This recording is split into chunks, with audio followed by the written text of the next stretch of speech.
Halo, selamat datang di video kali ini sebagai bagian dari kelas Experimental Method in Psychology, yaitu video tentang factorial design.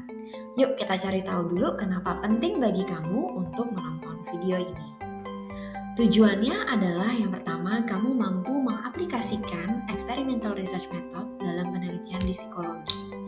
Yang kedua, kamu mampu untuk mendesain sebuah penelitian dengan desain eksperimental, sekaligus menganalisis data dan menginterpretasikan hasil pengujiannya. Yang terakhir, kamu mampu membuat laporan hasil penelitian eksperimental sesuai dengan APA atau American Psychological Association.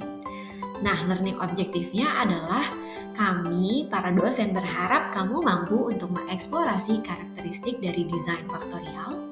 Kamu mampu untuk membandingkan jenis desain faktorial dengan desain lainnya, serta kamu mampu melihat keuntungan menggunakan desain faktorial.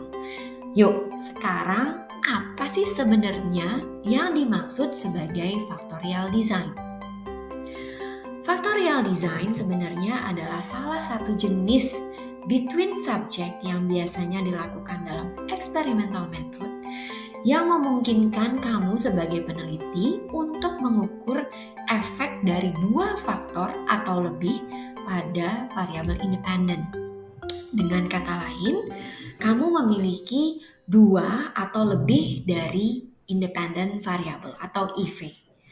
Nah, di dalam masing-masing IV ini terdapat beberapa jenis faktor. Nanti kamu bisa lihat seperti apa. Nah, dalam factorial design ini yang menarik untuk diukur adalah main effect atau efek utama dan interaksi atau interactions. Nah, nanti saya akan kembali menerangkan apa masing-masing dari main effect dan interaction di slide selanjutnya. Intinya, analisis dari interaksi ini memungkinkan kamu sebagai peneliti untuk memahami bagaimana efek dari salah satu faktor bisa mempengaruhi faktor lainnya sehingga punya imbas tertentu terhadap dependent variable. Bingung kan? Mungkin lebih jelas untuk kita melihat di contoh berikut ini.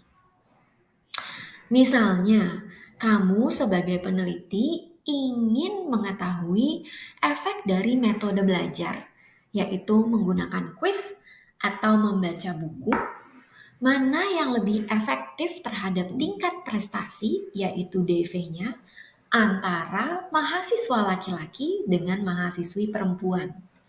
Nah, berarti di dalam penelitian ini kamu memiliki dua independent variable. Yang pertama adalah gender, yaitu mahasiswa dan mahasiswi atau laki-laki dan perempuan. Yang kedua adalah metode belajar, yaitu dengan kuis atau membaca buku. Dengan kata lain, desain yang bisa kamu lakukan dalam penelitian ini adalah factorial design 2x2. Karena ada dua level di faktor pertama, yaitu gender, laki-laki dan perempuan, serta dua faktor lainnya, yaitu di metode belajar, kuis, dan membaca buku. Kira-kira demikian ya, sampai sini masih paham kan? Sehingga kalau kamu melihat gambar ini, menarik untuk melihat apakah membaca buku punya efek tertentu terhadap laki-laki dan perempuan. Begitu juga dengan metode belajar menggunakan kuis, apakah berbeda antara laki-laki dan perempuan. Nah, desain ini bisa dilakukan untuk mencari tahu jawabannya. Sekarang sudah paham ya? Yuk kita lihat apa saja sih yang penting untuk diukur dalam desain ini. Seperti yang tadi saya bilang, ada dua hal yang penting untuk kamu lihat ketika kamu menganalisis data dari factorial design. Yang pertama adalah yang kita sebut sebagai main effect. Main effect adalah ukuran seberapa besar kontribusi dari setiap faktor terhadap DV. Jadi kontribusi dari masing-masing IV terhadap DV. Misalnya hasil yang didapatkan adalah yang pertama, karena kita punya dua faktor, misalnya yang pertama adalah metode belajar. Bahwa ternyata kuis lebih baik daripada membaca buku. Sekarang kita lihat main effect dari faktor gender.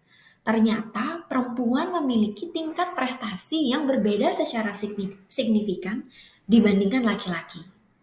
Kalian bisa lihat ya bahwa main effect hanya menguji bagaimana masing-masing faktor punya pengaruh terhadap DV, yaitu tingkat prestasi.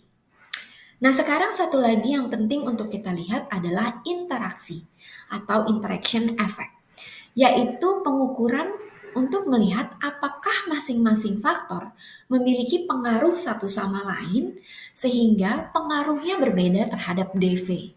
Misalnya, dalam penelitian ini ternyata ditemukan bahwa kuis hanya lebih baik untuk laki-laki, sedangkan membaca buku lebih baik untuk perempuan. Berarti di sini ditemukan adanya interaksi. Atau contoh berikutnya, misalnya kuis lebih baik untuk kedua gender. Jadi kuis lebih baik untuk laki-laki dan perempuan dibandingkan metode membaca buku, tapi kuis secara umum lebih baik hanya untuk perempuan. Kira-kira demikian ya, paham tentang interaksi. Sekarang kita lihat contoh dari graf kalau ada interaksi.